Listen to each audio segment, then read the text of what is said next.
Police प्रशासन के पास में रिपोर्ट भी हुई होगी कि धर्म पत्नी 11 बजे से 10 बजे से कथा में आई है, तब से वो मिल ही नहीं रही है।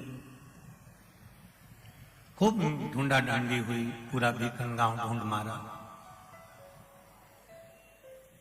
चिंता तो चिंता होती है, ऐसा नहीं है कि कोई थाने में थानेदार बैठ जाए तो उसको टेंशन नहीं होता, चिंता नहीं होती, उसको भी चिंता होती है कि भाई सुरक्षित अगर कोई आया है तो वो सुरक्षित पहुंचे। ये हर एक की अभिलाषा है। फिर आशीष जी ने कथा के बाद में अनाउंसमेंट करा, फिर वो बेटी मिल गई अपने बच्चे के साथ, पति को प्राप्त हो गई। तो कईयों ने कहा कि बताओ कहाँ खो गई थी। हमने कहा ये शिव महापुराण की कथा है, यहाँ 50-50 साल से खोए हुए मिल जाते हैं, खोता कोई नहीं है, मिलता जरूर है।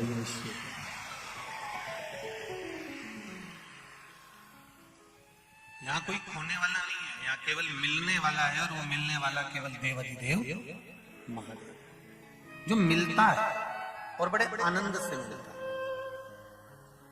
बस उसको पाने का तरीका आना चाहिए, उसको हम किस तरह से पाएं, किस तरह से हम उसका भजन करें, किस तरह से हम उसका स्मरण करें, किस तरह से हम उसका कीर्तन करें, किस तरह से हम उसका मंत्र जाप करें, किस तरह से हम उसको रिझा सकें।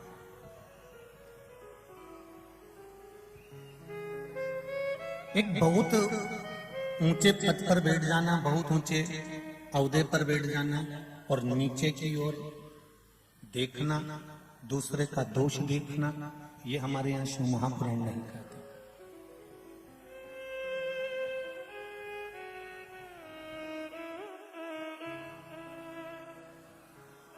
ऊपर से नीचे की ओर आते आते तो गंगा मैया भी खारी हो जाती है।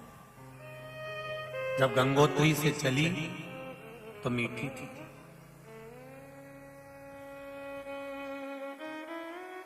ऋषिकेश पर पहुंची तो भी मीठी थी, हरिद्वार तक आई तो भी मीठी थी, काशी तक पहुंची तो भी मीठी थी।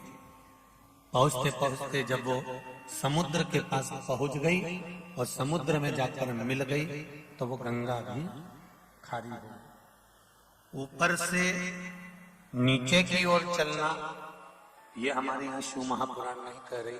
शिव पुराण तो कहती है नीचे से धीरे धीरे ऊपर की ओर बढ़ोगे तो कभी खारे नहीं हो पाओगे, मीठे ही बने रहोगे, कभी नहीं खारे रहोगे। कभी किसी कुएं के पानी को तुमने खारा सुना है कि इस कुएं का पानी खारा है? नहीं, क्योंकि कुएं का पानी नीचे से ऊपर की ओर बढ़ता है। जो नीचे से छोटी से छोटा काम करके मैंने सब ठेला लगाया, मैंने सब इसकी दुकान करी, मैंने पान की दुकान करी, बड़ी मुश्किल से फिर मुझे एजेंसी मिली, फिर मैंने ये काम किया, फिर मैंने वो काम किया, धीरे धीरे धीरे धीरे जो बढ़ता है, अर्थात जो नीचे से ऊपर की ओर बढ़ता है, वो जिंदगी में कभी खारा नहीं हो सकता, वो मीठा की मीठा ही बना रहता है। खारा वो होता है जो बहुत वैभवता प्राप्त करने के बाद भी, बहुत सत्ता प्राप्त करने के बाद भी, बहुत ज्ञान प्राप्त करने के बाद भी, बहुत सारा वैभव, बहुत सारी सत्ता, बहुत सारा ज्ञान मिल गया, बहुत विद्वान हो गए, बहुत अभिमतता आ गई, बहुत सारी अहंकार प्राप्त हो गया और धीरे धीरे धीरे धीरे हमने छोटों की बुराइयां ढूंढना प्रारंभ कर। ध्यान देंगे, नेत्र खोलकर दूसरे की बुराई ढूंढने से अच्छा है कि नेत्र बंद कर शिव का भजन करते रहो, उसमें सुख मिलेगा। हम दूसरे की बुराई ढूंढने में अगर अपना जीवन लगा रहे हैं, हम दूसरे की बुराई ढूंढने में अपने जीवन को अगर बेकार कर रहे हैं, तो ये जीवन सार्थकता नहीं हो सकता।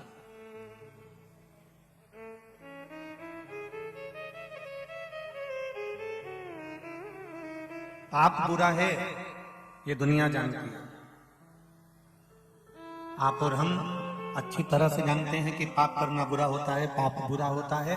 पर शिव महापुराण की कथा कहती है पाप बुरा है, ये हम सब जानते हैं, पर पाप से भी ज्यादा बुरा है पुण्य का अहंकार करना। अगर हमने थोड़ा सा पुण्य करा, थोड़ा सा सत्कर्म करा, थोड़ा सा भजन करा, थोड़ा सा मंत्र जाप करा, थोड़ा सा किसी का साथ दे दिया, थोड़ा सा दान दे दिया और उसका हमको अहंकार आ जाए, जैसे कोई कह दे कि मैंने तो नागेश्वर महिला मंडल को एक टीपा तेल का दिया था तो मेरे घर पे नुक्ति भेज दी। अगर पुण्य करने के बाद अगर तुम्हारे भीतर अभिमान आ रहा है, पुण्य करने के बाद तुम्हारे भीतर अहंकार समाहित हो रहा है, पुण्य करने के बाद तुम्हारे भीतर अभिमान भराते चले जा रहा है, तो वो पाप से भी, पाप बुरा है, हम मान रहे हैं पाप बुरा है, ये आप भी जानते हो, पर उससे बुरा है पुण्य का अहंकार, पुण्य का अभिमान।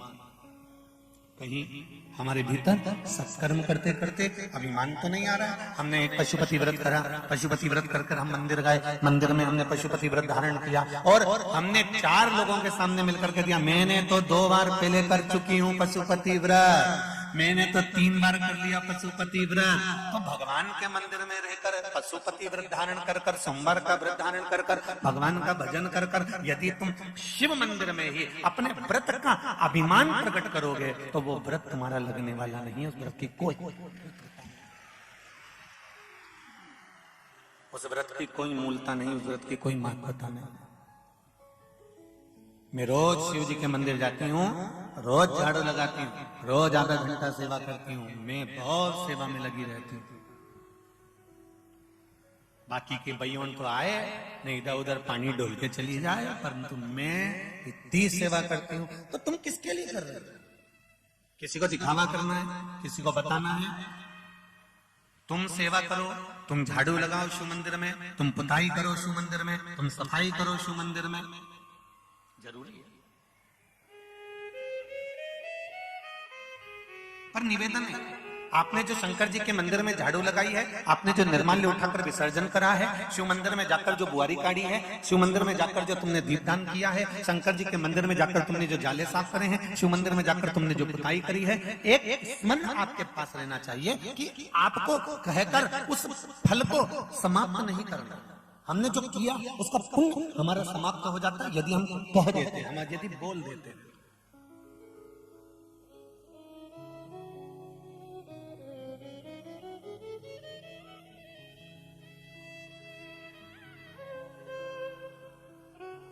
एक माता, पिता और पुत्र में एक अंतर बहुत भारी होता है कि पुत्र अपनी पत्नी के आने के बाद में अपने मम्मी पापा को, अपने माता पिता को कह देता है कि मैंने अभी दिवाली पे आपको साड़ी दिलाई है, मम्मी पहन लेना। मैंने तुमको साड़ी दिलाई है, इतने में बहू आकर कहती है इन्होंने आपको वो दिलाया था, वो पहनती क्यों नहीं हो? अब बार बार बहू आकर कहे कि इन्होंने आपको वो दिलाया था, वो क्यों नहीं पहनती हो? इन्होंने आपके लिए ये करा था, ये आपको डॉक्टर के पास लेकर गए थे, ये आपको वहां लेकर गए थे। पर कभी एक बहू ने अपने पति का पक्ष लेकर कह दिया कि इन्होंने आपको वो दिलाया था, अपने मम्मी पहना क्यों नहीं? इन्होंने आपको वो करा था, आपने ऐसा करा क्यों नहीं? इन्होंने डॉक्टर को दिखाया था, आपने ये करा क्यों नहीं? एक बहू अपने पति का पक्ष लेकर आपको कह देती है, पर एक माँ ऐसी होती है कि बच्चे को अपने गर्भ में रखा, पाल पोस कर बड़ा करा और बड़ा करने के बाद उसका विवाह करा, तो माँ ने आज तक ये नहीं कहा कि मैंने अपनी रकम तोड़वाकर बहू के चढ़ावे में चढ़ाई थी, मैंने अपनी रकम तोड़वाकर बहू के चढ़ावे में चढ़ाई थी, मैंने बच्चे को अपनी गोदी में रखा, रात रात भर रोका रहा, उसको गोदी में पटक कर रखा। कभी माँ अपने मुख से अपने बच्चे के लिए कुछ नहीं, क्योंकि कर दिया तो उसके लिए क्या करिए। सबसे बड़ा काम ये होता है कि वो बखान नहीं करते, और आज की पीढ़ी का ये कर्म होता है, नवयुवक जो है वो तुरंत कहकर बता देते हैं कि इन्होंने आपके लिए करा था, उन्होंने आपके लिए करा था, आपके लिए ऐसा किया था। पर शिव महापुराण की कथा कहती है हमें अपना जो भगवत भजन है, अपना जो किया गया कर्म है, अपना जो किया हुआ काम स्मरण है, उसको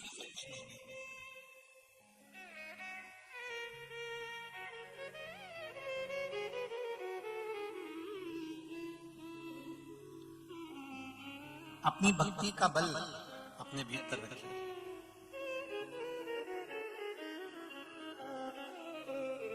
मैंने तेरे ही भरोसे, ओ बाबा तेरे ही भरोसे, हवा बिच उड़ती जागी। बाबा डोर हटो छड़ीला मैं कटी जाऊंगी। भोले मैं तेरी पतन, शंभो मैं तेरी पतन। हवा बिच उड़ के जावांगी। बाबा डोर हटो छड़ीला मैं कटी जावांगी। हम जो कुछ भी हैं परमात्मा के भरोसे पर छोड़ दें, परमात्मा के सहारे पर छोड़ दें। हमने जो करा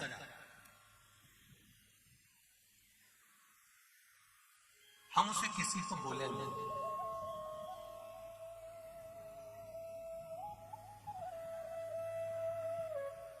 मेरा नागेश्वर महिला मंडल से भी निवेदन रहेगा, कथा नागेश्वर महिला मंडल नहीं, इस महिला मंडल के आगे जो नागेश्वर लिखा है वो नागेश्वर भगवान ने करा है।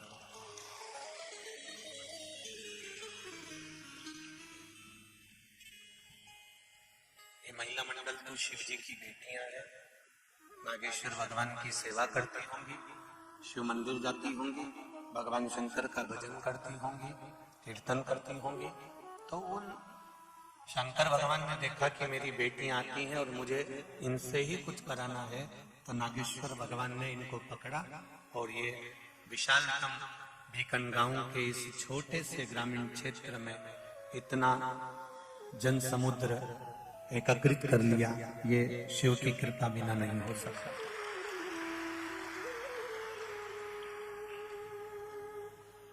ये आपकी अविरल भक्ति है, ये आपका विश्वास है।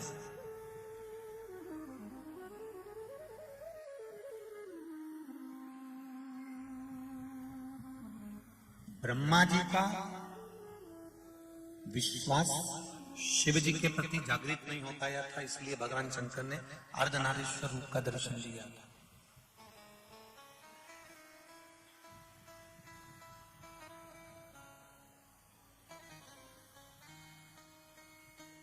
पूजन पाठ आप में से कितनी माता बहन भाई बैठे हैं जो 24 घंटे ही पूजन करते हैं?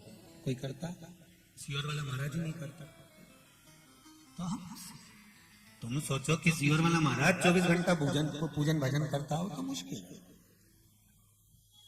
हाँ, कहीं के महाराज कहते हो कि हम तो 24 घंटे पूजन भजन करते हैं, तो उनको हमारा दंडवत प्रणाम।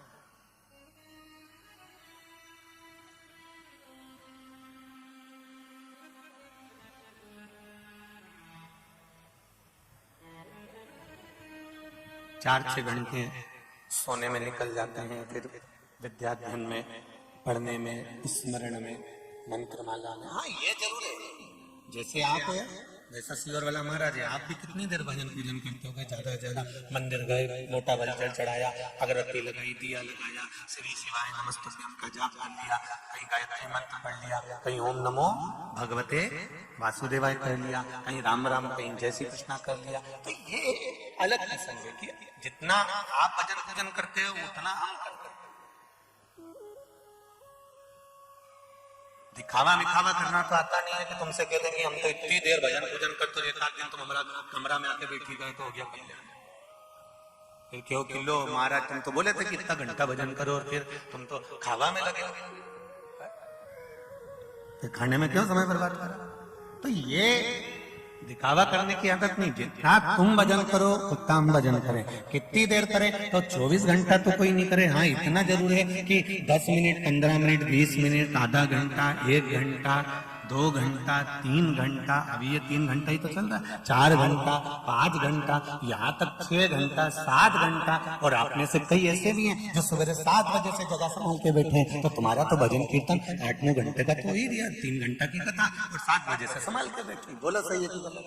तो कीर्तन तो चलता।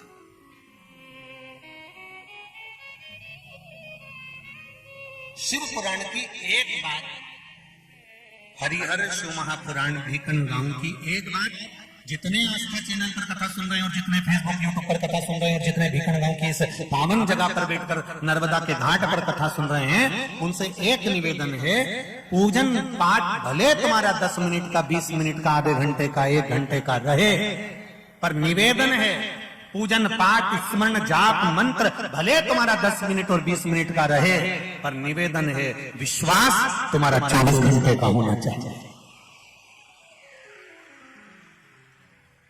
पूजन पाठ भले 10 मिनट का हो, 15 मिनट का हो, 20 मिनट का हो, आधे घंटे का, 1 घंटे का, 2 घंटे का, 4 घंटे का, 6 घंटे का हो, तुम्हारा मंत्र जाप, तुम्हारा स्मरण, तुम्हारा योग साधना जो भी है वो 2 घंटा, 3 घंटा, आधा घंटा जितना भी हो, पर शिव पुराण कह रही है कि पूजन पाठ भले 10 मिनट, 20 मिनट, 25 मिनट का हो, पर विश्वास जम के बोलो जरा 24 घंटे का होना चाहिए। शरीर में कष्ट आया तुम्हारे मुख से निकलना चाहिए, मेरा भोलेनाथ बैठा है, 1 लोटा पानी चढ़ाऊंगी अब भी ठीक हो जाऊंगी, मेरा विश्वास कहता है।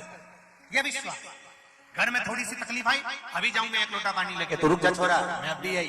एग्जाम आया तो परीक्षा की पढ़ाई की तैयारी कर, मैं अब भी आई। नहीं, पशुपति व्रत करने के लिए ये विश्वास तुम्हारे भीतर 24 घंटा रहना चाहिए। रात्रि को सो रहे हो तो विश्वास के साथ सो रहे हो, सुबह उठ रहे हो तो विश्वास के साथ उठ रहे हो, कर्म कर रहे हो तो विश्वास के साथ कर रहे हो, जो कुछ कर रहे हो तुम्हारा विश्वास तुम्हारे साथ में 24 घंटे रहना चाहिए। 24 घंटे।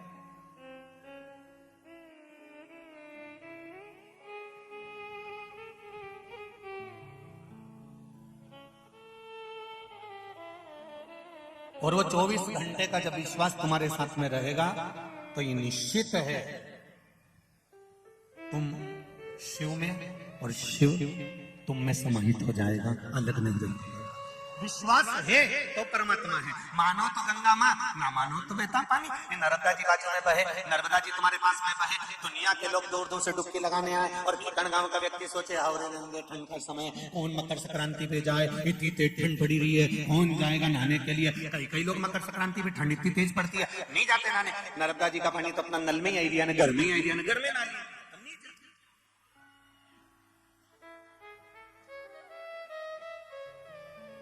और कोई गया बहुत दूर से आया, नर्मदे हर, नर्मदे हर, नर्मदे हर, नर्मदे हर, कहते कहते कहते कहते माई नर्मदा हर, माई नर्मदा हर, माई नर्मदा हर, बोलते बोलते माई नर्मदा के पास गया, डुबकी लगाई। उसका विश्वास था माई नर्मदा के ऊपर, और माई नर्मदा पर विश्वास था, इसलिए विश्वास का फल मिलता जरूर है। यहाँ जितने भी भक्त लोग कथा श्रवण करने के लिए बैठे हैं, और जितने भी लोग आस्था चैनल पर और फेसबुक यूट्यूब पर कथा सुन रहे हैं, हरिहर शिव महापुराण की कथा कार्तिक के महीने की श्रवण कर रहे हो, ये हमारा विश्वास कहता है कि तुम खाली तो नहीं रहोगे, शिव देकर जरूर भेजेगा। ये खाली नहीं रह सकते उसकी कृपा।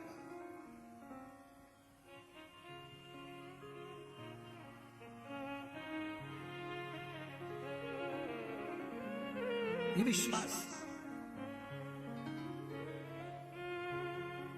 शायद इसीलिए है ना, धारो निर्मल निर्मल पानी नर्मदा महारानी। अपने स्थान पर बैठकर भगवान शिव के मूल मंत्र का जाप करेंगे। आज आंवलन भूमि है, सभी भगवान शिव से और भगवान नारायण से प्रार्थना करेंगे कि हमारे मन की अभिलाषा को देवाधिदेव महादेव पूर्ण करें। श्री शिवाय नमस्तु, श्री शिवाय नमस्तु, श्री शिवाय नमस्तु, श्री शिवाय नमस्तु, श्री शिवाय नमस्तु। बोला सब दुख काटो,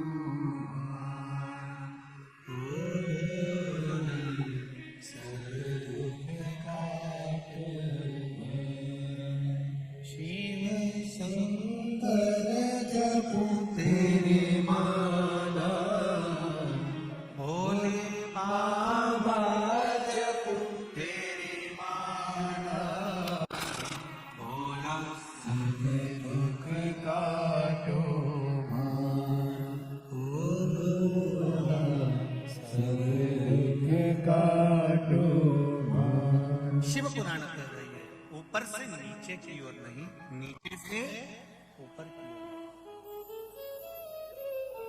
जब कुएं का जल नीचे से बढ़ता है ऊपर की ओर, तो वो खारा नहीं होता, वो मीठा होता है।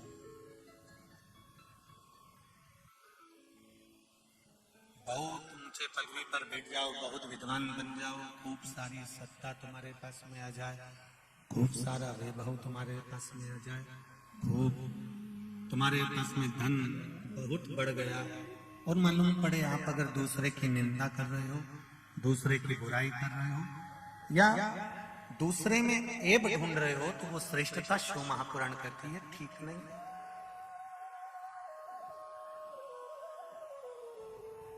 ब्रह्मा जी के मन में विश्वास जागृत नहीं।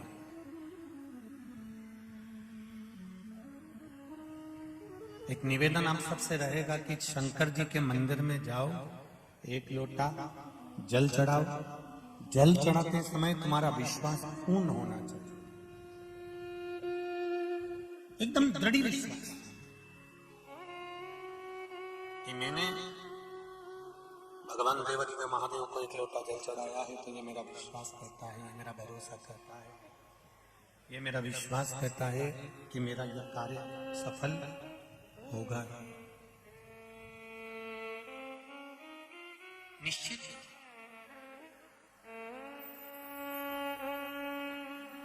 ब्रह्मा जी का विश्वास जागृत नहीं हो पाया।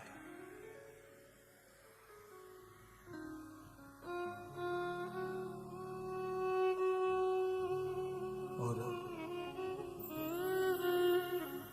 ब्रह्मदेव ने भगवान विष्णु से कहा था कि मेरे पिता आप हो, मुझे आपके पिता का दर्शन करना है। तब भगवान विष्णु और भगवान ब्रह्मा ने एक पर्वत को घुमाना प्रारंभ करा। उस पर्वत को घुमाया, जैसे घुमाया और उसमें से एक अग्नि का शिवलिंग, अग्नि का खम्भ प्रकट हो गया और एक शिवलिंग जैसी आकृति प्रकट हो गई। भगवान शिव ने कहा, ब्रह्मदेव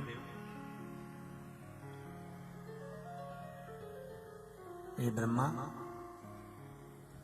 आप पूछ रहे थे कि भगवान विष्णु के पिता कौन है, तो ब्रह्मा जी कहते हैं हाँ, मेरे मन का संशय था जो मैं मिटाना चाहता हूं। तो भगवान शंकर ने कहा, ब्रह्मदेव आपके पिता भगवान विष्णु हैं और भगवान विष्णु के पिता हम स्वयं हैं, अर्थात ब्रह्मा विष्णु और महेश शिव कह रहे हैं, परंतु कौन किसका पिता है ये स्मरण आपको ना रहे। आप केवल इतना स्मरण रखें कि कोई छोटा नहीं है, तीनों देव सभी बड़े हैं। ये शंकर ब्रह्मा जी से शिव यहाँ कोई छोटा नहीं है, यहाँ सब बड़े हैं।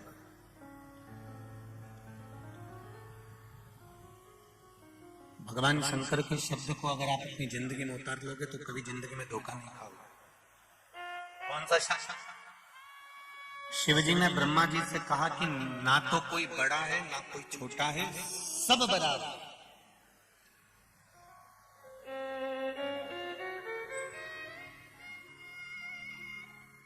आज पूरे भारत की भूमि के रहने वाले लोगों को दुनिया के लोग तोड़ने में लगे हुए हैं, केवल नीचा और ऊंचा का भेद कर।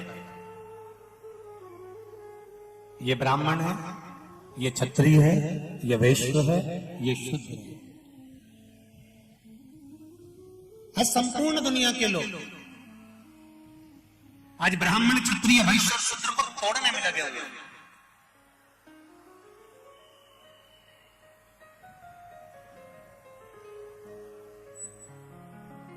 पर शिव महापुराण की कथा कहती है,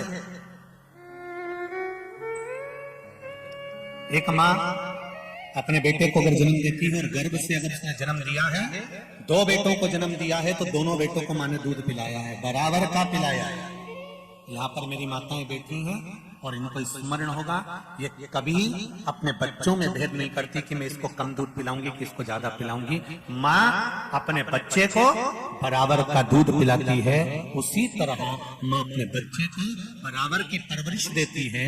माँ अपने बच्चों को बराबर का टीकाकरण करवाती है, माँ अपने बच्चों को बराबर की शिक्षा प्रदान करती है। बस बच्चे के ऊपर है कि वो कितनी शिक्षा ले रहा है, कितनी विद्वत्ता धारण कर रहा है, ये बच्चे के ऊपर है। माँ स्कूल भेज सकती है, माँ तैयार कर उसको स्कूल भेज रही है, माँ उसको पढ़ा रही है, माँ उसको लिखा रही है, माँ उसको समय दे रही है, पर बच्चे के ऊपर है कि वो कितना धारण कर रहा है। जैसे एक माँ की दृष्टि में बच्चों के प्रति भेद नहीं होता, उसी तरह परमात्मा ने, ब्रह्मा जी ने अपनी जंघा से मनु और शत्रुपा को प्रकट करा था, प्रथम पुरुष प्रथम स्त्री को प्रकट करा था, पर ब्रह्मा जी ने यह नहीं कहा था कि ये ऊंचा होगा कि ये नीचा होगा। ब्रह्मा जी ने कहा था मेरी जंघा से प्रकटे हैं तो सब बराबर होंगे, कोई भेद नहीं किसी से, कोई भेद।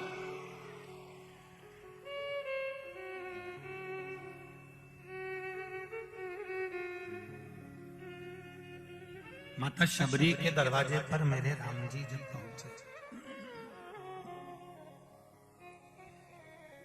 माता शबरी के दरवाजे पर मेरे राम जी जब पहुंचे तो शबरी अम्मा ने, माता शबरी ने राम जी से कहा, राम तुम्हें अपनी पत्नी के लिए, तुम्हें अपनी धर्म पत्नी के लिए रावण को मारने के लिए वन में आना ही पड़ा। गला पकड़ रहा है बाबू।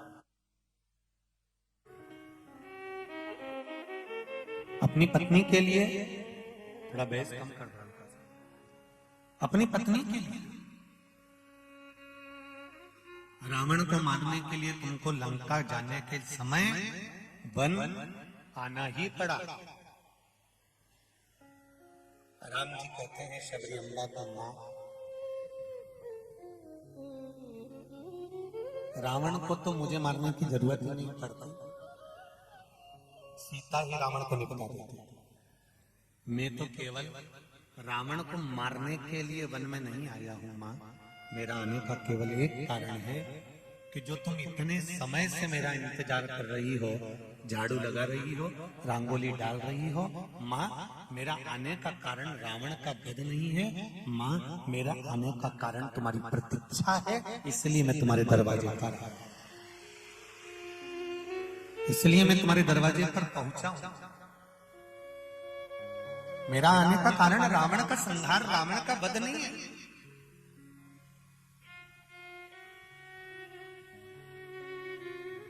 रावण को मारने के लिए मुझे नहीं आना पड़ा, मुझे तो केवल आपकी जो प्रतीक्षा है, आपका जो इंतजार है, आपका जो नियम है, आपका जो रोज बुआरी काटना, रोज रंगोली बनाना, रोज दरवाजे पर जल छींटना, रोज प्रतिदिन मेरा स्मरण करना, इसलिए मैं आया हूँ। शिव महापुराण भी यही कहती है, आप एक नियम अपनी जिंदगी में धारण करो कि मुझे रोज प्रतिदिन शंकर जी के मंदिर जाना है, रोज शिव जी के मंदिर में जाकर एक लोटा जल चढ़ाना है।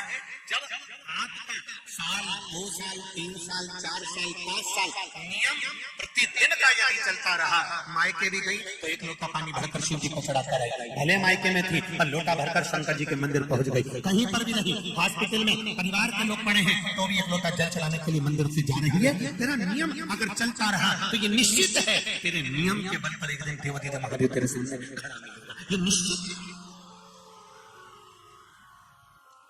हम नियम नहीं धारण कर पाते पूरा, हमारा नियम, हम हमारे बच्चों को कहते जरूर है जाओ मंदिर में, जाओ जरा मंदिर में, पहले बच्चों को हमें अपना हाथ पकड़कर मंदिर तक लेकर जाना पड़ेगा। चलो मेरे साथ मंदिर, चलो भगवान का भजन करने के लिए, चलो कीर्तन करने के लिए। एक पत्र आया है, इस पत्र में देखिए,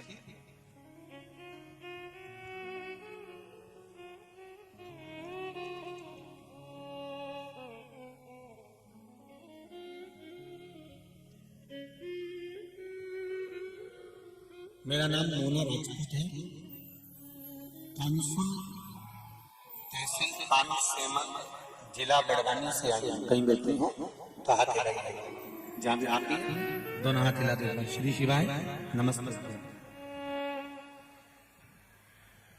गुरुजी हमें पता नहीं था, हमने 1 साल से ही कथा सुननी प्रारंभ करी है, हमें पड़ोसी ने बताया कि शिव महापुराण की कथा आस्था चैनल पर आती है। मेरी मम्मी के हाथ पैर में फंगस जैसी बीमारी हो गई थी। समझ में नहीं आ रहा था कि कौन सी बीमारी है। डॉक्टर को भी दिखाया पर उनको भी समझ नहीं आया। हाथ पैर में से खुजाल खुजाल कर खून आने लगता था। जब तक खून नहीं आता था तब तक खुजली रहती ही थी। बहुत डॉक्टर को दिखाया, बहुत दवाइयां भी खाई, लेकिन कोई फर्क नहीं था। तब सिरपुरे में रहने वाले मौसा जी ने बताया कि गुरुजी की कथा आती है, उसमें वो कुछ ना कुछ बताते हैं, वो करो। फुलेरा दूज के दिन 1 लोटा जल में धतूरा डालकर शिवजी पे चढ़ाने का आपने बताया था। वो हमने पानी ले जाकर शंकर भगवान को चढ़ाया और उस पानी को वापिस लाकर हाथ पैर में पानी लगाना प्रारंभ करा। बाबा की कृपा से मात्र 5 दिन हमने वो उपाय करा और बाबा की कृपा से अब मेरी माता बिल्कुल ठीक है। हम बाबा को धोख लगाने के लिए यहाँ आए हैं। अब हमको कोई बीमारी नहीं। बैठिए बेटा। श्री शिवाय नमस्तुभ्यम। माता जी आई है साथ में, हाथ उठाइए एक बार। श्री शिवाय। ठीक हो गए हो आप? बस बाबा की कृपा। श्री शिवाय नमस्तुभ्यम। ये शिव है, ओ घड़ी, ये शंकर है।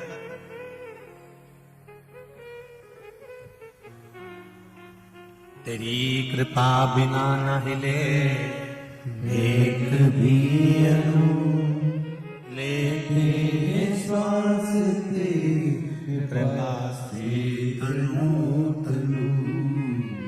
हे गंगाधार मुक्ति द्वार ओमकार तू, आयो शरण तिहार शंभो तार तार तू। दिल से ब्रह्मा जी से भगवान कह रहे हैं कि ब्रह्मा विष्णु और महेश में कोई भेद नहीं है।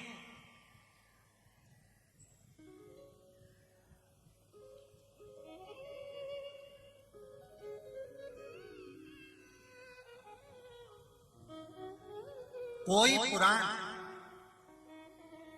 कोई शास्त्र हमको देवताओं में भेद करना नहीं सिखाता।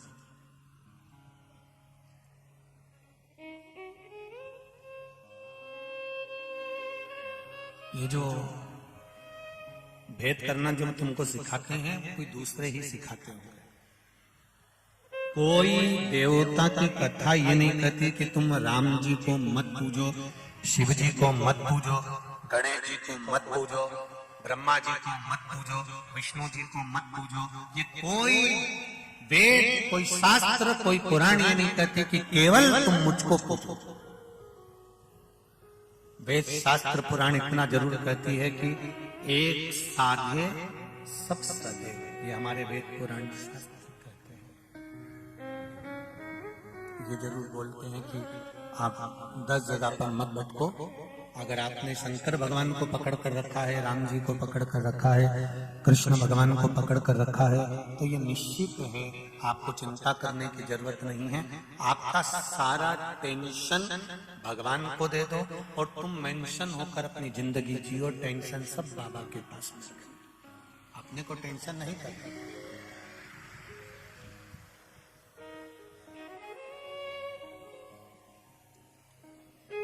हम क्यों करें उसको? अब सोख दिया इस जीवन का सब भाग तुम्हारे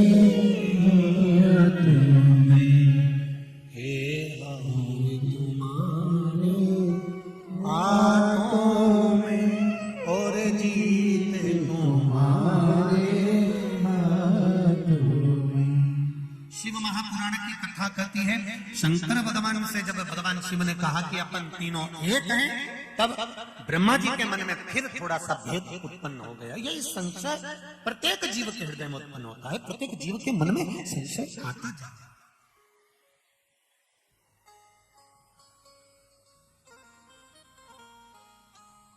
ये संशय बड़ी बड़ी चीज है, हर बार आ जाता है, बहुत संशय आता है।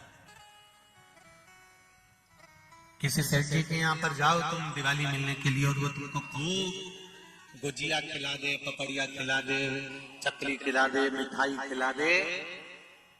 अब तुम सेठ जी के हर बार मिलने गई थी, हर बार उसने कुछ नहीं खिलाया, पर इस बार खिलाया। और इस बार खिलाया इसलिए कि तुमने अच्छा नहीं सोचा, तुमने उसके लिए मां खिलाया तो तुमने विचार करा, ना जाने सेठ जी ने गुजिया क्यों खिलाया, पता नहीं, क्या पता इसमें क्या मिला दिया होगा, भगवान जाने, क्या पता कहीं से ज्यादा आ गए क्या, या कोई बहुत सारे पड़े हुए थे, या किसी के यहाँ से ज्यादा आ गए थे। तुमने ये सोचा, पर तुमने ये विचार नहीं करा कि हो सकता है सेठ जी ने सियोर वाला महाराज की कथा सुन ली तो उनने सोचा थोड़ा सेवा में लग जाओ। अच्छा नहीं सोचा।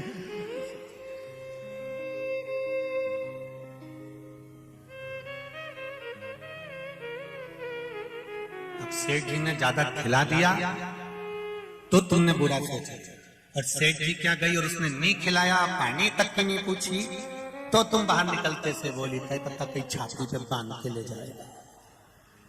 बताओ, इतना था, एक गिलास पानी की नहीं पूछी, ऐसा जीव भगवान कई करेगा, इतनी दौलत का कई करेगा। अब बताओ, वो खिलाए तो गति नहीं और नहीं खिलाए तो गति।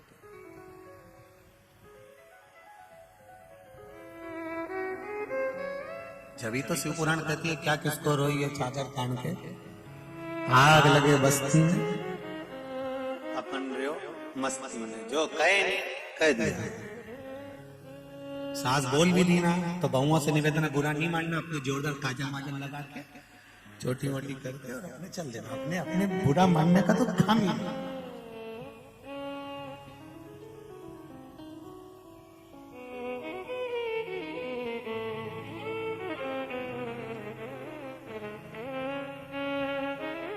क्यों बुरा माने हम, क्यों बुरा? अब ब्रह्मा जी के मन में फिर संशय आया, और ब्रह्मा जी के मन में संशय आया कि आप कह रहे हो कि ब्रह्मा विष्णु महेश तीनों एक हैं, मैंने भगवान विष्णु का एक स्वरूप देखा है। ब्रह्मा जी कहते हैं मैंने अपना एक स्वरूप देखा है, पर मैं आप जो बोल रहे हो आपकी वाणी पर विश्वास कैसे करें कि आप पिता हो भगवान विष्णु के, ये मैं कैसे मानूं? भगवान शंकर की आकाशवाणी हुई और शिव जी ने कहा, भगवान विष्णु से कहा आप बताओ क्या मैं आपका पिता नहीं हूं? भगवान विष्णु ने कहा मेरे पिता आप हैं, पर मुझे जगत को बताने की क्या जरूरत है?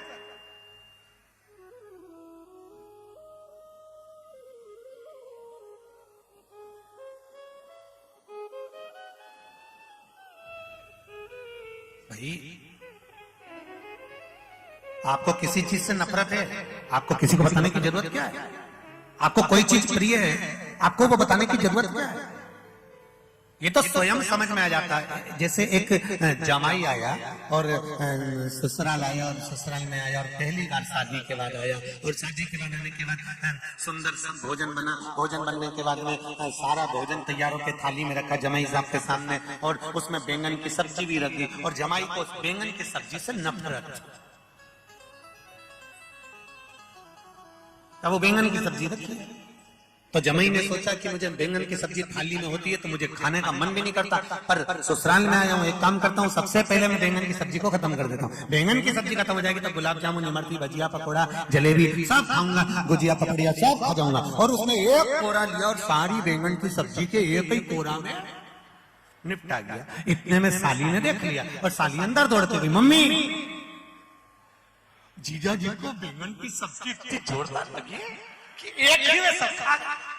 अब साली गई तो इतने में सास ने कहा देख लो तुम्हारे जमाई कितने सीधे हैं, जा बेटा वो ले जाओ, और कटोरी ले गई, नहीं जीजा जी लेना पड़ेगा, जीजा जी क्या हूँ मैं नहीं खाऊं, नहीं खाऊं, नहीं जीजा जी हमारा हाथ का तो लेना ही पड़ेगा। और वो बैंगन की सब्जी कटोरी फिर धर गई। अब उन्हें सोचा गुलाब जामुन बाद में खाऊंगा, इमरती बाद में खाऊंगा, भजिया पकौड़ा सब बाद में खाऊंगा, पहले बैंगन की सब्जी। उन्हें एक कोरा में बैंगन की सब्जी फिर लगाई ने फिर खा दिया। अब थाली साफ दिखी, अब इसका मन करा कि गुलाब जामुन खाऊं। इतनी देर में तुरंत पत्नी ने अपने पति को आवाज लगाई, सुनो जी सुनो, तो जमाई आया है, इतना सीधा उके 56 भोग प्रिय नहीं जितनी बैंगन की सब्जी मारा। ले जरा कटोरी ले जाओ तो। और ससुरा कटोरी लेके गया। ससुर जी से बोला नहीं पापा जी, नहीं पिताजी, नहीं पिताजी, नहीं साहब एक कटोरी तो लेनी पड़ेगी। और उन्हें बैंगन की सब्जी, अब उन्हें सोचा अब क्या करूं, फिर मैं थाली में बैंगन सब्जी, उसने बेचारे ने सोचा भुजिया पकड़िया सब बाद में खाऊंगा। बैंगन की सब्जी से बहुत नफरत थी तो उसने पहले थाली में से इसको हटाओ, और उन्हें साग सब्जी खा लिया। इतना में तो सास भगोनी लेके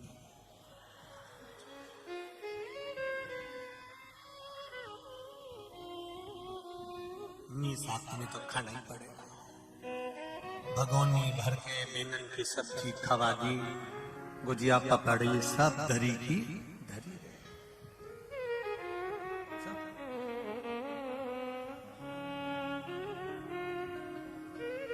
सहजता का विषय यही है, हम क्यों कहें कि हमको ये बुरा है और ये अच्छा। सहजता का विषय। ब्रह्मा जी के मन में संशय उत्पन्न हो गया। भगवान विष्णु ने कह दिया कि तुम ब्रह्मदेव, तुम जान नहीं सकते ये मेरे पिता हैं। अगर तुम्हारे पिता हैं तो इनके चरण और इनका सिर कहाँ है?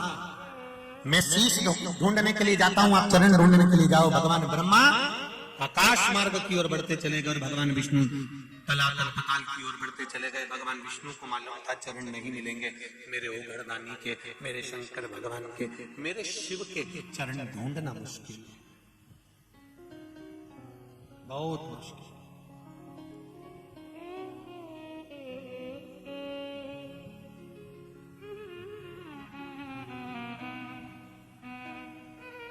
ब्रह्मा जी जाते गए केतकी के फूल को तोड़ कर लिया है, गौ माता को साथ लिया है। दोनों ने पूछा हमें करना क्या है, तो कहा कि नीचे चलकर मेरे ओर से बोल कि मुझे भगवान शिव का शीश मिल गया। झूठ बोलने से हमारा क्या फायदा होगा?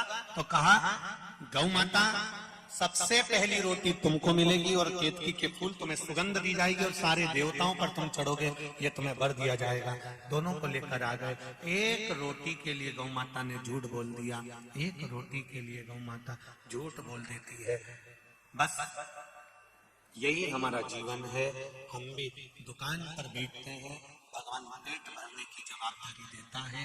तुम 1 रुपया का 1.25 रुपया करो, मना नहीं है, पर 1 रुपया का 1.5 रुपया करते हो तो भगवान भी देख लेता है कि कितना तुम मिलाओगे और कितना क्या करोगे। ये परमात्मा को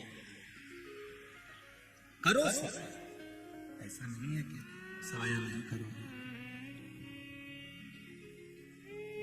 पेट भरने की जवाबदारी इसकी तो देता है।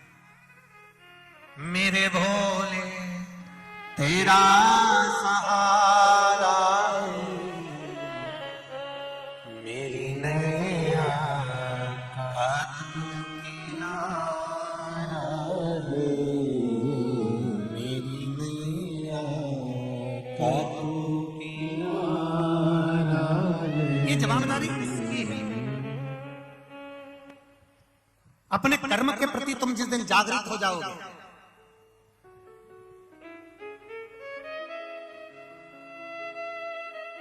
उस दिन जीवन का सारा लक्ष्य तुम्हें प्राप्त हो जाएगा। किसी ने सूर्य नारायण भगवान से पूछा, सूर्य देवता, भगवान ब्रह्मा जी को लोग पूछते हैं, भगवान विष्णु जी को लोग पूछते हैं, भगवान राम जी को लोग पूछते हैं, भगवान कृष्ण को लोग पूछते हैं, भगवान शिव को लोग पूछते हैं, सूर्य नारायण भगवान तुम्हें कोई रोज निमंत्रण नहीं देता, इसके बाद भी तुम रोज अपना कर्म करते हो, रोज चलते रहते हो, रोज अपना कार्य पूर्ण करते हो। सूर्य नारायण भगवान ने कहा ये मेरा कर्म है, कोई मुझे पूछे ना पूछे, कोई मुझे जवाब दे ना दे, कोई मुझे आदर दे ना दे, मेरा कर्म मुझे करना है और कर्म करूंगा तो फल जरूर मिलेगा, ये निश्चित है।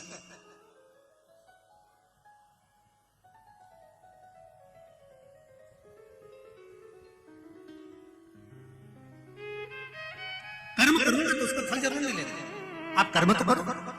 सूर्य नारायण भगवान को देखकर हमें सीखना चाहिए। दुनिया के लोगों के रथ के पहिए 4 होते हैं, 2 होते हैं, पर सूर्य नारायण भगवान का रथ का पहिया कितना है? 1। दुनिया के रथ के पहिए 4 होंगे, 2 होंगे, 6 होंगे, 8 होगा, पर सूर्य नारायण भगवान का रथ का पहिया एक है।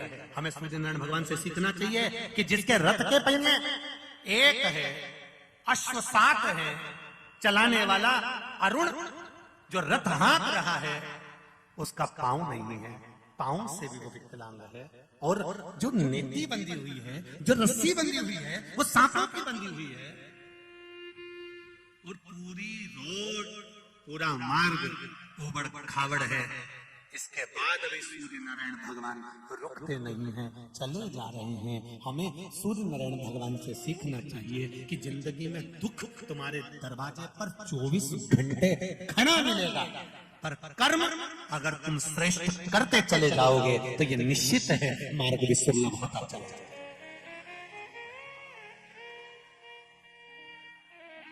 बहुत सारे लोग मिलेंगे तुमको दुनिया में, कोई कहेगा हमारे पास आके बैठ जाओ, हम ऐसा कर देंगे, ऐसी विद्या कर देंगे कि तुम्हारा दुख मिट जाएगा, हम तुमको गड़ा हुआ हंडा निकाल देंगे, हम तुमको धनपति बना देंगे, हम तुमको करोड़पति बना देंगे, हम तुम्हारा रोग हरण कर लेंगे, हम तुम्हारा ये कर लेंगे। शिव महापुराण की कथा कभी नहीं कहती कि मैं कुछ करूंगा। शिव महापुराण की कथा ये कहती है अगर कर्म तुम्हारा है, बेकार कर्म पूर्व में तुमने करा, जो कर्म करा उसका भोग तुम भोग रहे हो, तो दूसरा तुम्हारे दुख को नहीं मिटा सकता।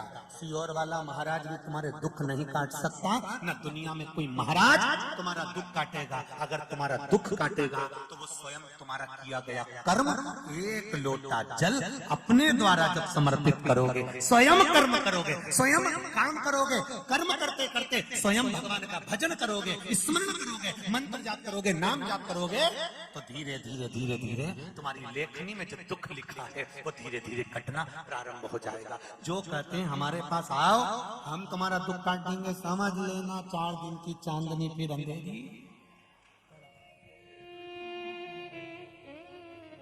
किसी की सामर्थ्यता नहीं है दुख काटने की। अगर कहीं का दुख काटने वाला होता तो मेरे राम जी वन वन नहीं डोलते, सीधे उसी के पास चले जाते और जाकर कह देते मेरा दुख काट दे, मैं काहे को जाऊं जंगल में।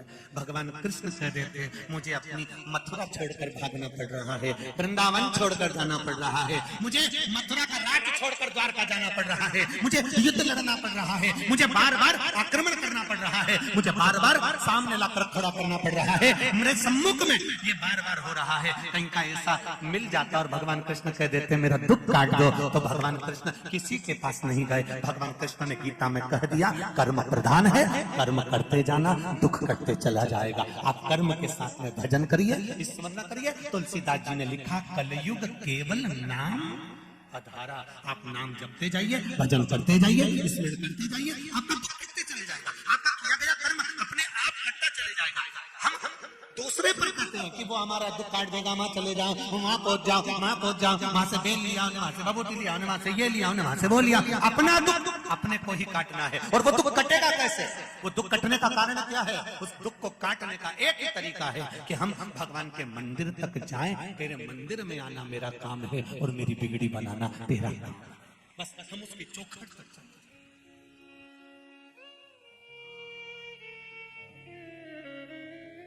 मत भटको संसार में, इधर उधर मत भटको। अगर जाना है उस परमात्मा के चरण में, उस परमात्मा की शरण में काटेगा।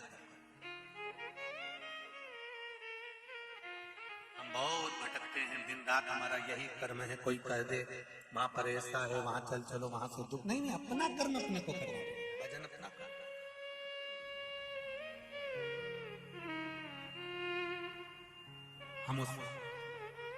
हम तेरी दुनिया में आकर खो गए,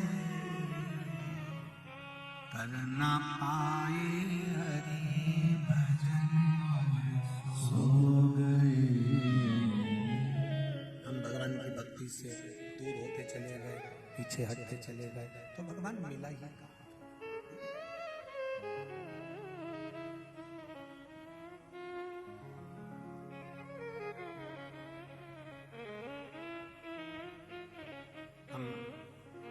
प्रत्येक भजन के बाद में आप सबके साथ में श्री शिवाय नमस्तुभ्यम का जाप करते हैं।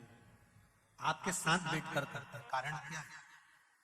ये लाखों की संख्या में जो आप लोग आए हो, 5 बार श्री शिवाय नमस्तुभ्यम जब बोलते हो, एक व्यक्ति के मुख से 5 बार निकला, और ये लाखों लोग जो कथा श्रवण करने आए हैं, इनके मुख से जब लाखों बार श्री शिवाय नमस्तुभ्यम का जाप निकलता है, तो व्यक्ति के जीवन में कितना भी पाप किया होता है, जैसे चप्पल बाहर ले जाती है, उसी तरह हमारा पाप भी हमसे दूर हो जाता है और हम निर्मल बनते हैं।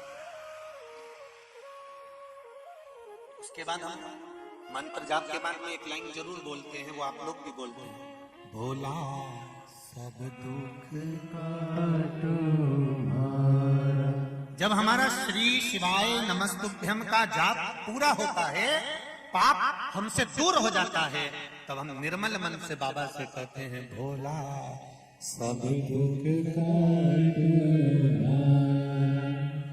शिव शंकर जप तेरी माला, भोला सब दुख काटो भारा।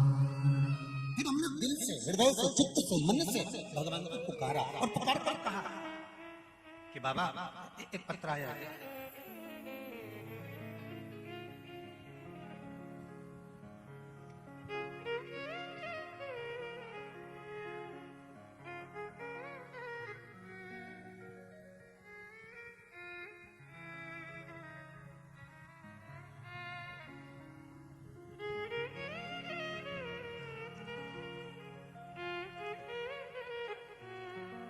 थोड़ा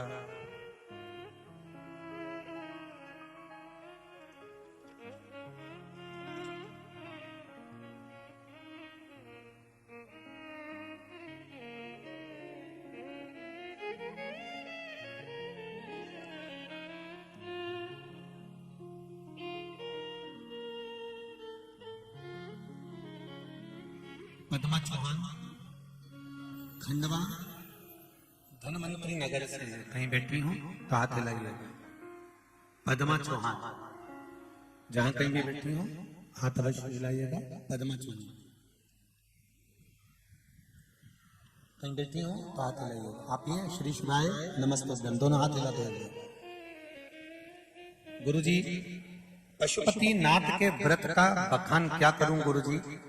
मेरी बेटी ने 5 व्रत किए और बाबा की कृपा से सरकारी जॉब लग गई। सरकारी अधिकारी इंडियन बैंक में बड़ी पोस्ट पर मेरी बेटी का जॉब लग गया है। मैं बाबा को प्रणाम करने के लिए यहाँ पर आई हूँ। ये शिव कृपा है, शंकर की तरफ बैठिए। श्री शिवाय नमस्तुभ्यम। एक पत्र और आया है,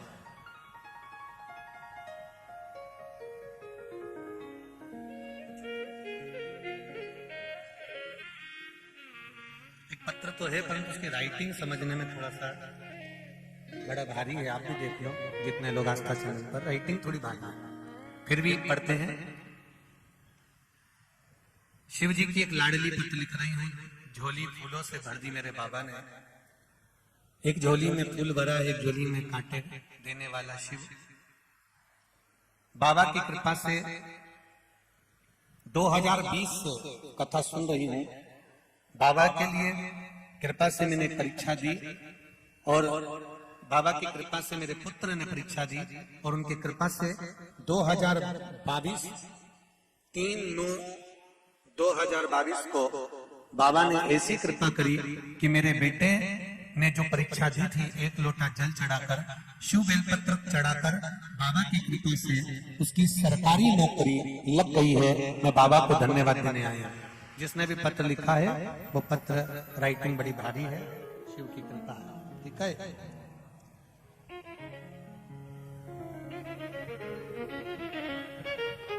शिव कृपा, उसकी उदारता बिना कुछ नहीं।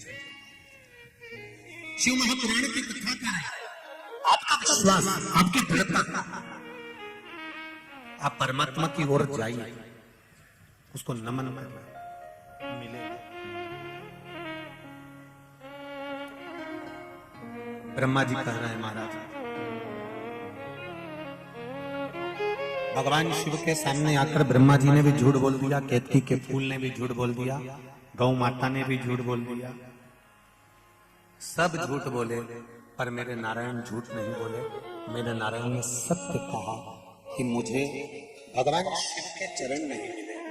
तो भगवान शंकर ने कह दिया कि हे नारायण, आपने सत्य कहा है, इसलिए आपका नाम सत्य नारायण होगा। पूरी सृष्टि में आपकी पूजन होगी और लोग आपकी पूजन कर कर फल प्राप्त करेंगे। आपकी पूजन कर कर फल प्राप्त करेंगे। सत्यनारायण भगवान का जय जयकार हुआ। बोल सत्यनारायण भगवान की। भगवान सत्यनारायण के रूप में पूजाए क्योंकि उन्होंने सत्य बोले।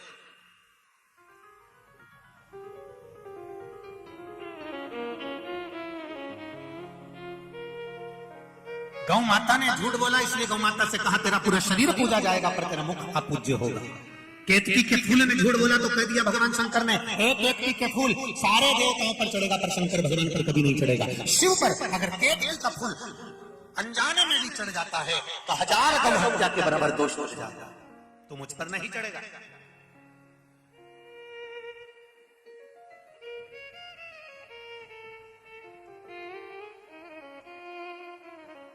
ब्रह्मा जी ने झूठ बोला तो उनका सिर कटा, कटा हुआ सिर बट का पेड़ बना। भगवान ने उसका स्मरण कराया। शिव जी का नाम बटकेश्वर महादेव।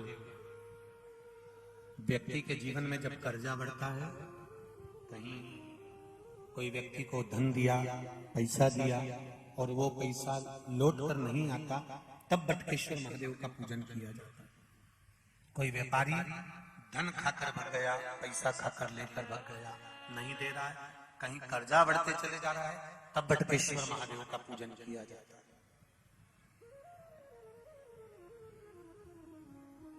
भगवान शिव का बड़ के पेड़ के नीचे पूजन, बटकेश्वर महादेव के स्मरण। हम तो आपसे भी कहेंगे, अगर आपको कभी ऐसा लगता है कि हमारा धन नहीं आ रहा है या पैसा अटक गया है, तो बड़ के पेड़ के नीचे अगर कोई शिव जी का मंदिर हो या बट वृक्ष के नीचे शिव मंदिर ना भी हो, बड़ का पेड़ भी अगर कहीं हो, तो 1 लोटा जल बटकेश्वर महादेव के नाम से आप चढ़ाना प्रारंभ करो और बाबा से निवेदन करो। शिव कृपा अवश्य होगी और वो धन अपना वापिस अवश्य प्राप्त होगा। बटकेश्वर महादेव लक्ष्मी को वापिस लेके आते हैं। ये बटकेश्वर महादेव का नियम, ये बटकेश्वर महादेव का नियम है कि वो धन संपदा को वापिस खींच कर लेकर आते हैं। कर्म करो, फल उस परमात्मा पर छोड़ो। जैसे ब्रह्मा जी ने फिर निवेदन करा, अब मुझसे गलती तो हो गई मुझसे गलती। आप बताओ कि सृष्टि का निर्माण कैसे करना है। भगवान शंकर ने अर्धनारेश्वर रूप का दर्शन दिया और आधा शिव आधा पार्वती का स्वरूप का दर्शन भगवान शंकर ने ब्रह्मदेव को कराया।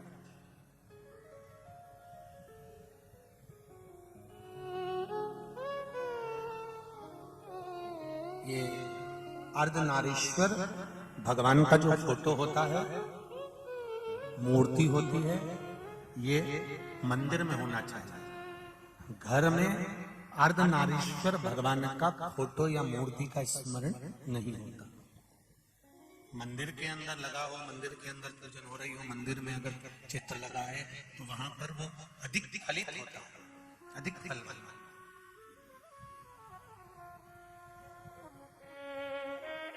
अर्धनारीश्वर भगवान का दर्शन दिया। ब्रह्मा जी ने दर्शन कर तब सृष्टि का निर्माण करना प्रारंभ करा। जंघा से मनु शत्रुपा को उत्पन्न कर उनकी सृष्टि का विस्तार किया। पर ब्रह्मा जी के मन में विश्वास अभी भी जागृत नहीं, अभी भी विश्वास रह गए।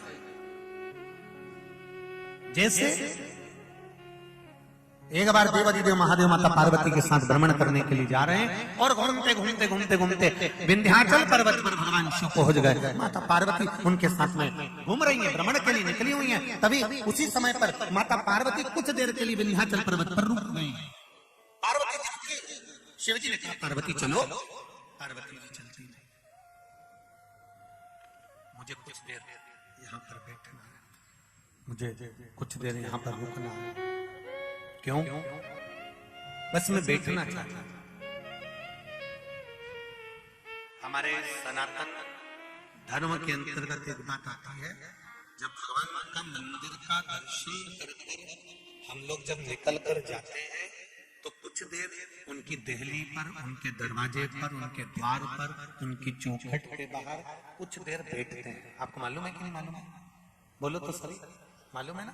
कुछ देर, एक क्षण के लिए बैठो, पर बैठो। कारण क्या होता है? क्या कारण हो जाता है कि जब हम भगवान के द्वार पर बैठते हैं और द्वार पर बैठकर हम भगवान का गुणगान करते हैं और भगवान की जब हम बड़ाई करते हैं कि मैंने शंकर भगवान का भजन किया, मेरे शिव जी ने मुझ पर बड़ी कृपा करी, मैंने राम जी का भजन करा, राम जी ने मुझ पर बड़ी कृपा करी, मैंने कृष्ण भगवान का भजन करा, भगवान कृष्ण ने मेरे ऊपर बड़ी कृपा करी। तो ये हम द्वार पर बैठकर जब बोलते हैं तो भगवान के जो द्वारपाल हैं अपने कानों से श्रवण करते हैं और सुनने के बाद में जब हम दरवाजा छोड़कर अपने घर के लिए जाते हैं तो भगवान शिव हो, चाहे राम हो, चाहे कृष्ण हो, जिस द्वार पर हम बैठे हैं वो देवता स्वयं अपने द्वारपालों से कहते हैं कि इसने मेरा गुणगान करा है, इसलिए इसके घर पर संपदा की कमी ना आए, तुम जाकर इसके यहाँ संपदा भर कर आए। ये द्वार पर बैठने का फल है, ये द्वार पर बैठने का फल है।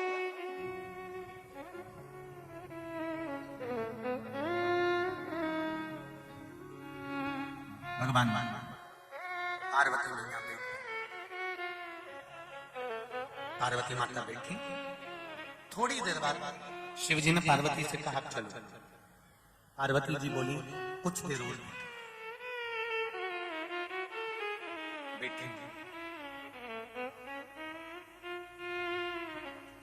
तभी एक छोटी सी साधारण सी इल्ली पार्वती जी के चरणारविंद के पास में आकर बैठ गई। जरा ध्यान देना, हरिहर शिव महापुराण की कथा है।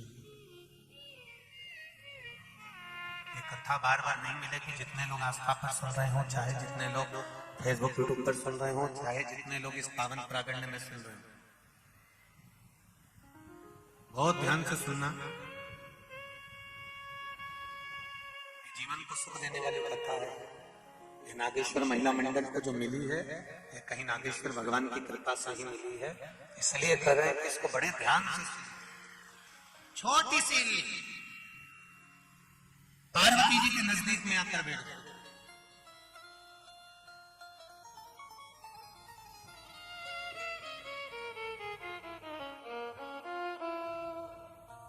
आवाज लगाने लगी, मां कृपा कर, माता कृपा कर।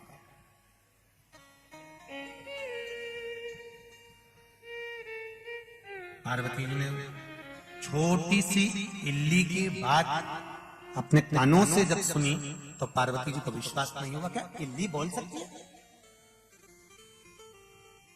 क्या ये इल्ली, ये छोटी सी इल्ली ये बोलेगी? विश्वास नहीं हुआ माता, भरोसा।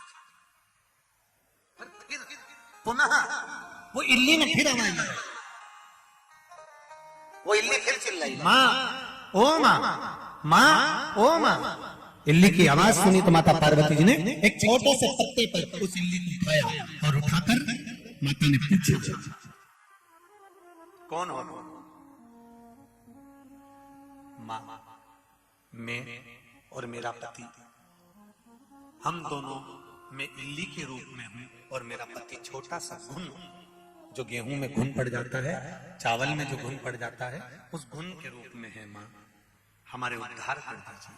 पार्वती जी ने पूछा कि पहले तो ये बताओ कि तुम्हें ये इल्ली का जन्म क्यों मिल गया, तेरे पति को घुन का जन्म क्यों मिल गया, कारण क्या था ऐसा, किस कारण से तुम इल्ली और घुन बन गए? तो उसने कहा, माँ एक छोटी सी गलती मेरी जिंदगी में हो गई। मैं नारी थी, मेरा पति पुरुष था, मेरे पति सेठ, मैं उसकी सेठानी थी, मेरे पति की मिष्ठान की दुकान थी, हमारे यहाँ से बहुत मिष्ठान जाता था और मैं निरंतर मिष्ठान का निर्माण करती थी, घर में भोजन बनाती थी। तो फिर तू इल्ली कैसे बन गई? क्या तूने भजन नहीं किया? क्या सेठानी बनने के बाद तूने मंत्र जाप नहीं किया? सेठ बनने के बाद तेरे पति ने भगवान का भजन नहीं किया? सेठानी बनने के बाद तूने कभी भगवान कथा नहीं सुनी? सेठानी बनने के बाद कभी तूने शिव तत्व को नहीं जाना? सेठ बनने के बाद कभी तू शंकर जी के मंदिर नहीं गया? कारण क्या था? उसने कहा माँ, कारण केवल एक था, हमने भजन तो करा, पूजन तो करा, पर गलती, और वही भजन पूजन जो करा उसका ही प्रताप है माँ, जो आज मैं बोल रही हूँ और आप सुन रही हो। अगर मैंने भजन नहीं करा होता माँ, तो मेरे शब्द को पार्वती मैया आप सुन नहीं पाती, मैं बोलती भी ना तो आप सुन नहीं सकते थे। थोड़ा ध्यान देना इस बात पर, इस चरित्र पर, इस कथा पर थोड़ा सा स्मरण करिएगा। तुम्हारे घर के पास में कोई कुत्ते ने बच्चे दे दिए, कोई जो स्वान होता है, कुत्ता होता है, कोई बाहर, घर के बाहर, थोड़ा ध्यान देना, समझना उसको अपनी भाषा में। एक कुत्ते ने बच्चे दिए। कोई कोई घर की माताओं का ऐसा भाव हो जाता है, कुत्ते ने बच्चे दिए रे बेचारे ने, जा थोड़ा सा दूध रखियो। फिर क्या करेंगे? थोड़ी देर बाद घर का कोई कपड़ा पड़ा होगा तो पटक देगी, उस पे बच्चा रख के बच्चे पेट में, जरा समझना। फिर क्या करेगी? बच्चे छोटे छोटे हैं, फिर उनका एक छोटा सा झोपड़ा जैसा धोखा पटक देगी, या कोई प्लेट पटक देगी, या कोई सामान पटक देगी जिससे ठंड ना लगे उन बच्चों को।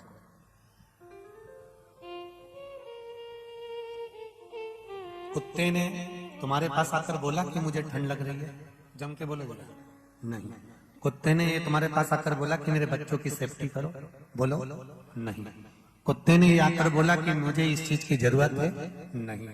पर कुत्ता बोला नहीं है, पर तुम्हारे दरवाजे पर आकर उसने अपने हृदय की वाणी से तुम्हें पुकारा, तो तुम्हें घर में रहते रहते हलचल उत्पन्न हुई। सारे घर के लोग चिल्ला रहे हैं, क्यों उस गंदे कुत्ते के पीछे पड़ी है? पागल हो गई है क्या? चल अंदर चल, क्यों दूध देने जा रही है, क्यों सामान देने जा रही है? उसके बाद भी तुम्हारे मन में हलचल उत्पन्न हो रही है, तुम्हारे मन में हलचल हो रही है कि इस कुत्ते के बच्चे को मैं सामान देकर आ जाऊं, इस कुत्ते को मैं सामग्री देकर आ जाऊं। वो कुत्ता नहीं बोल रहा, पर भीतर की जो आवाज थी वो तुम्हारे कानों तक पहुंच गई और तुमने उसकी सेवा करना चाहिए, तुमने सेवा करी।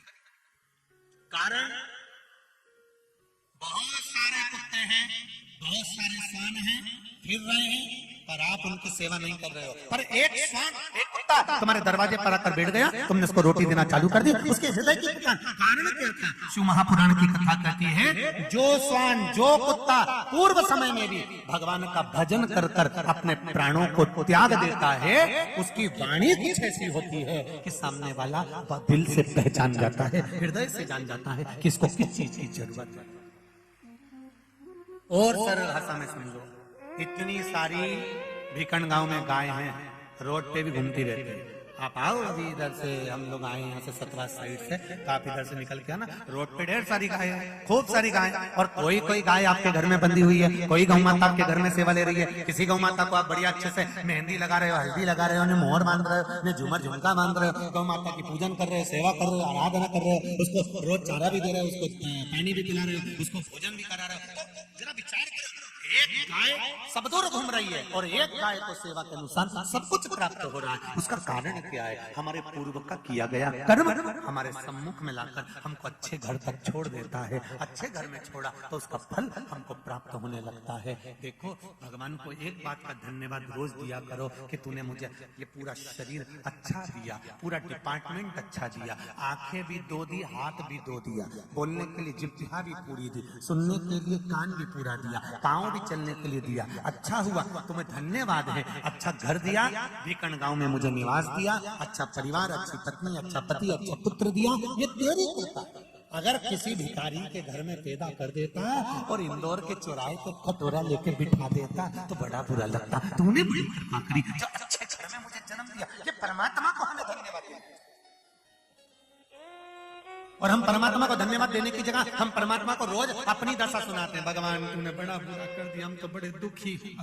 भगवान बोले काय से दुखी? बहुत गरीब हूँ भगवान, बहुत गरीब। भगवान बोले मैंने तुझे करोड़पति बनाकर भेजा था, एक किडनी 5 लाख की दी है, बेचिया।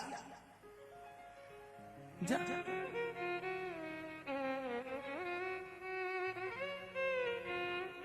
मैंने तुझे करोड़पति बनाकर भेजा। एक नेत्र लाख लाख रुपए के दिए, श्रवण शक्ति लाखों की दी, घुटना लाखों का दिया। जब जरा सा घुटना बेकार हो जाता है, हॉस्पिटल जाओ, इसको बदल कर आओ, लाखों रुपए का बिल बनाकर दे देते हैं। भगवान ने फ्री फ्री। पर तुम उसका मोल तत्व नहीं समझ पाए।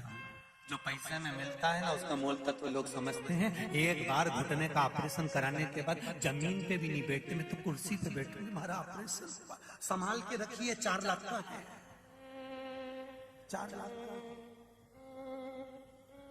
संभाल के रखिए।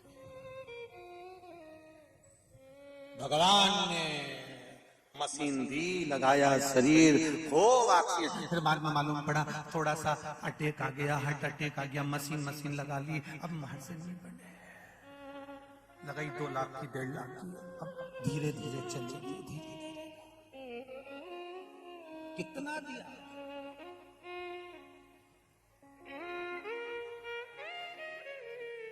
कोरोना महामारी में ऑक्सीजन के भी पैसे लग गए और वो परमात्मा फ्री में देता रहा, फ्री में लुटाता रहा। जरा विचार करो, इतना दिया उसने देने में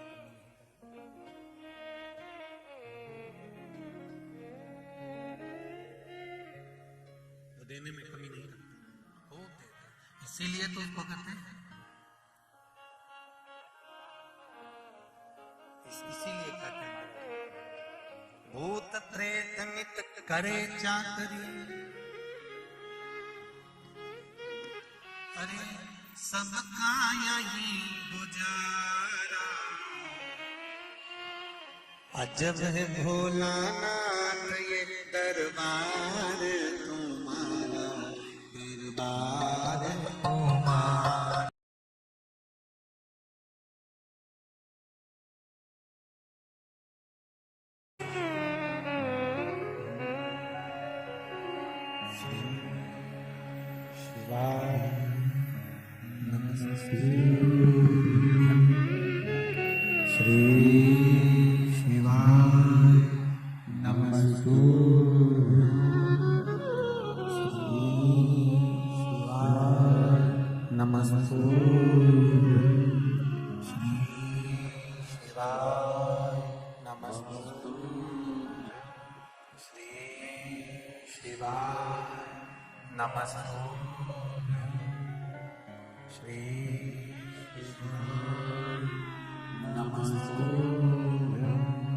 भोला सब दुख काटो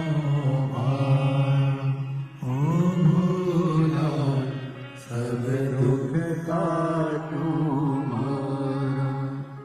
शिव शंकर जप तेरी माला, भोले बाबा जप तेरी माला, भोला सब दुख काटो मारा, भोला सब दुख काटो मारा। शिव कथा कर रही है। इल्ली ने पुकारा, माता ने सुना, पूछा कारण क्या है? कहा पूर्व समय में मैं सेठानी थी, मेरा पति जो पुन के रूप में है वो सेठ था, बस एक गलती हमसे हो गई। क्या? जब मैं भोजन का निर्माण करती थी, शंभो शंभो, जब मैं भोजन का निर्माण करती थी, भोजन का निर्माण करते समय में भोजन के पात्र में से भोजन को चख लेती थी।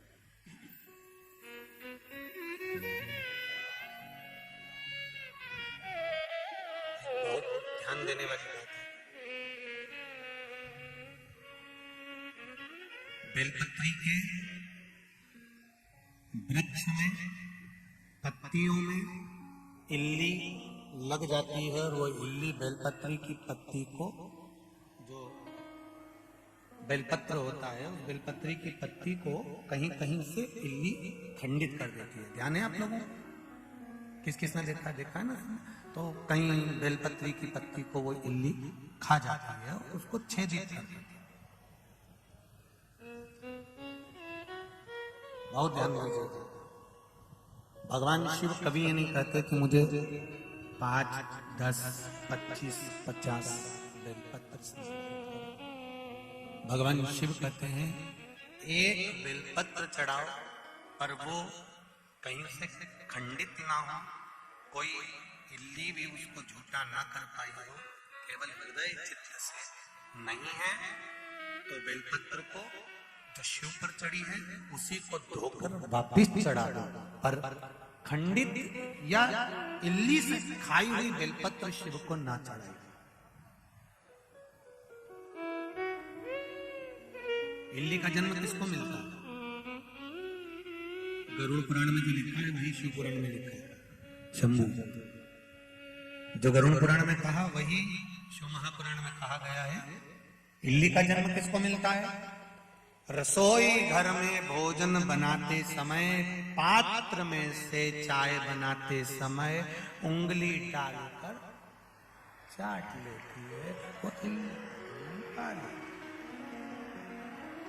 वैसे तो भिखंगाओं की कोई में नहीं चाची होगी।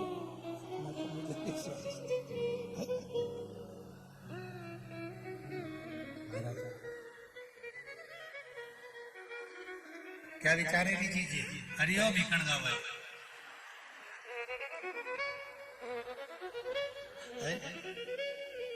दोनों तीनों पंडाल में जितनी बेटी होना चाहिए, बड़े ध्यान से सुनो। चाय अगर चखना भी होती है ना तो अलग पात्र में कटोरी में ली जाती है, उसको चख लेते हैं, कटोरी को रख देते हैं, हाथ धो लेते हैं, फिर भोजन। पर उसी पात्र में अगर मुख में लगाकर ले लिया जाता है तो अगला जन्म हरिओ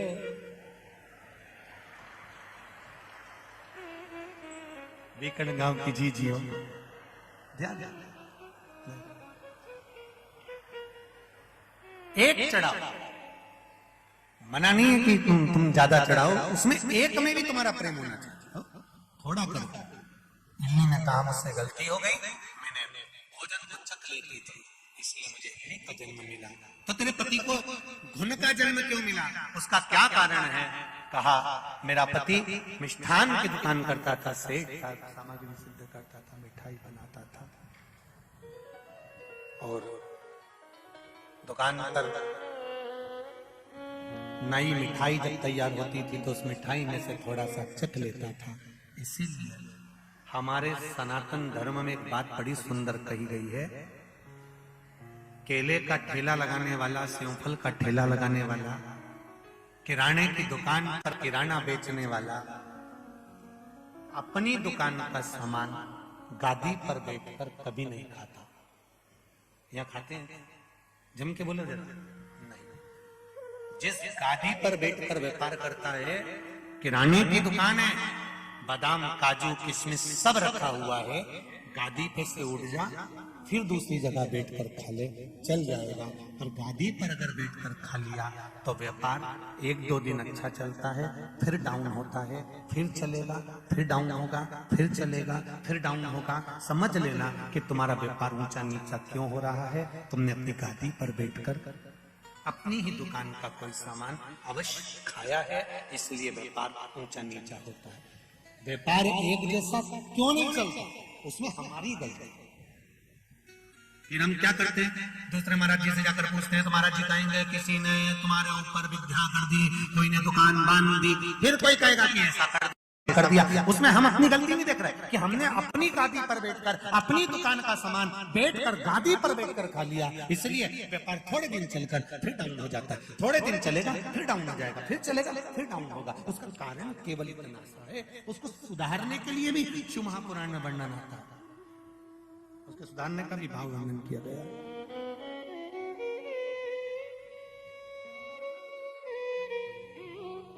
मैं इल्ली बन गई, मेरा पति घुन बन गया, आप कृपा करो माँ। माता ने पूछा क्या चाहती हो? इल्ली और घुन के योनि से हम छूटना चाहते हैं। ठीक है। कार्तिक का महीना जब आए उस कार्तिक के महीने में वैकुंठ चतुर्दशी का दिन, तुम पूरा कार्तिक का स्नान भले करो ना करो, पर वैकुंठ चतुर्दशी का स्नान दोनों इल्ली और घुन किसी नदी तालाब सरोवर में जाकर स्नान कर लेना, तुम उस योनि से मुक्त हो जाओगे। इल्ली ने जाकर अपने पति से कहा, स्वामी मैं आपसे हाथ जोड़कर निवेदन करती हूँ, मेरे साथ स्नान करने चलो। पर पति घुन तो चावल की टंकी में पड़ा हुआ था, इसलिए वो खाने में लगा हुआ था, वो जाना नहीं चाहता था। इल्ली ने खूब निवेदन करा, वो नहीं। इल्ली गई, स्नान करा, छूट गई, समय आया, घुन भी मर गया। जो इल्ली के प्राण छूटे तो एक राजा के घर में राजकुमारी के रूप में जन्म ले ली, और जो घुन प्राण छोड़ा वो गधा बन गया, क्योंकि उसने पत्नी के कहने पर भी स्नान नहीं कर पाया। राजकुमारी राजा के यहाँ बड़ी हुई, उसका विवाह पक्का हुआ। दूसरे युवराज के साथ जब विवाह हुआ, ये गधा जो बना था ये उसी राजघराने के आसपास घूमा करता था। राजा को मालूम पड़ा कि गधा है, बड़ा अच्छा है, बाजार धोने के काम आएगा। राजा ने उसने अपने राजघराने में उसको रख लिया। जब राजकुमारी की विदाई होने लगी, तब राजकुमारी जैसे डोली में बैठी तो उसने अपने पिताजी से कहा, मैं अकेली ससुराल नहीं जाना चाहती, इस गधे को भी साथ ले जाना चाहती।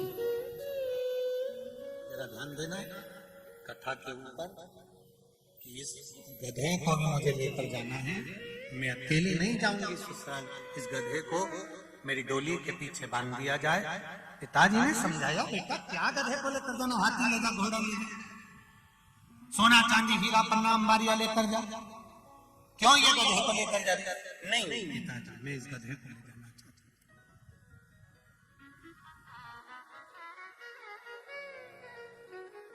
डोली के पीछे बांध दिया गया। गधे को लेकर चली, राजघराने में पहुंच गई, रानी बनकर निवास करा।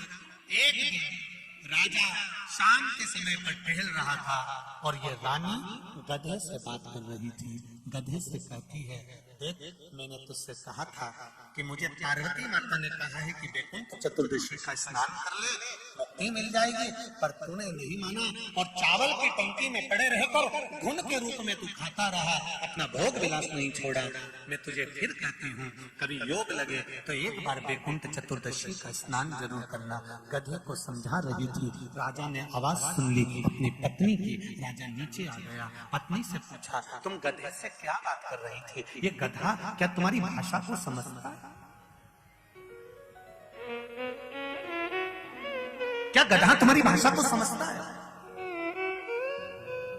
शिव महापुराण की कथा कहती है, श्रीमद् भागवत में वर्णन आता है, हाथी ने टेर लगाया तो भगवान दौड़कर आया, चींटी भी अगर पुकारती है तो परमात्मा दौड़कर आता है। आप दिल से अगर भगवान को पुकार रहे हो, भगवान आएगा जरूर, ये निश्चित है। एक पत्र आया है, इस पत्र में देखो कितना सुंदर उसने भाव लिखा है।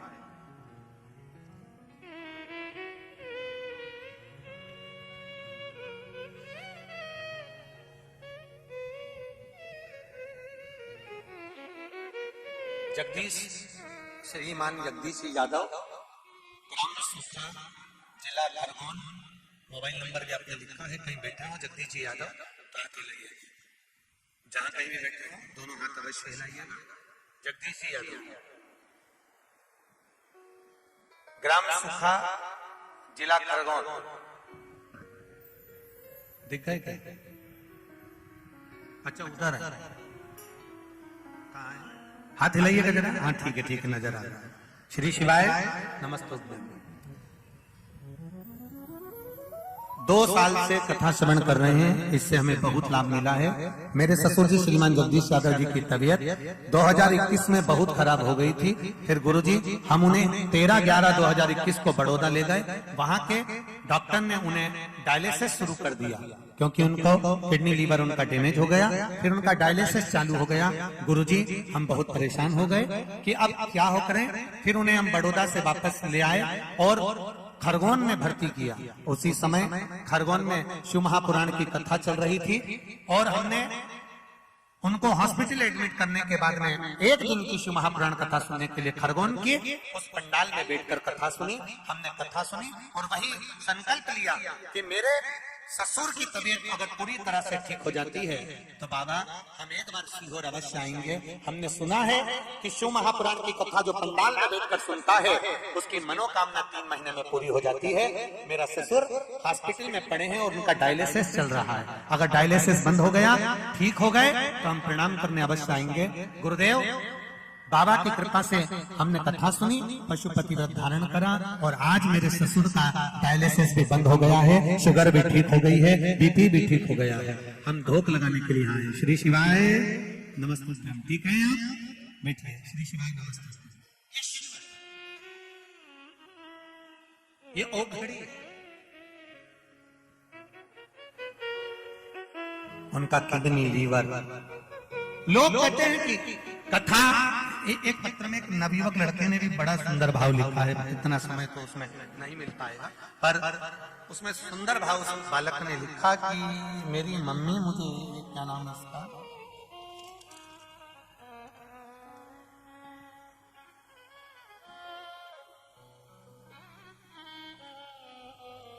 पुणेशा विशानुले 22 बैरमपुरा टेमा माँ बागेश्वरी की नगरी से।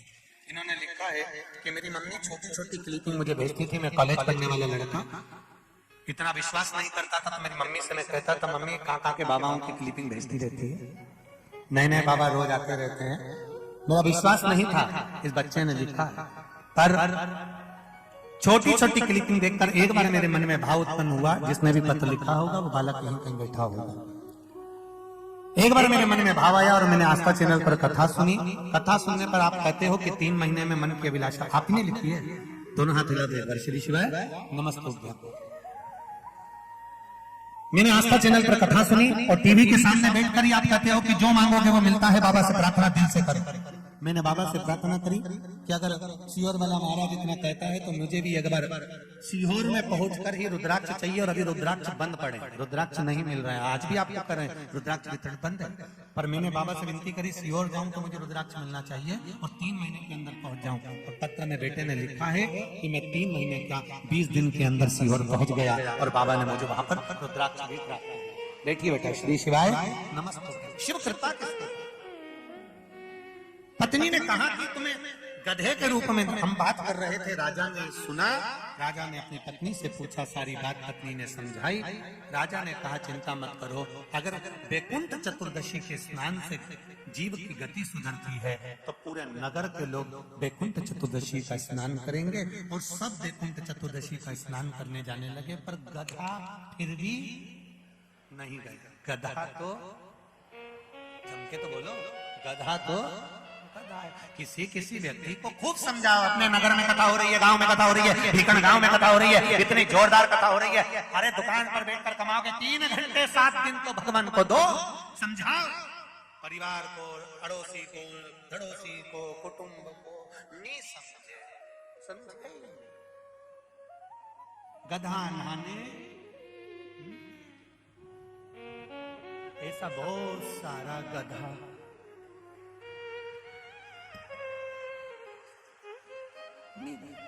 और गंगा नहाने नहीं गया, नदी नहाने वैकुंठ चतुर्दशी के दिन नहीं गया। फिर क्या करा? रानी ने राजा से कहा अपन गंगा नहा कर आएंगे, वैकुंठ चतुर्दशी का स्नान कर आएंगे।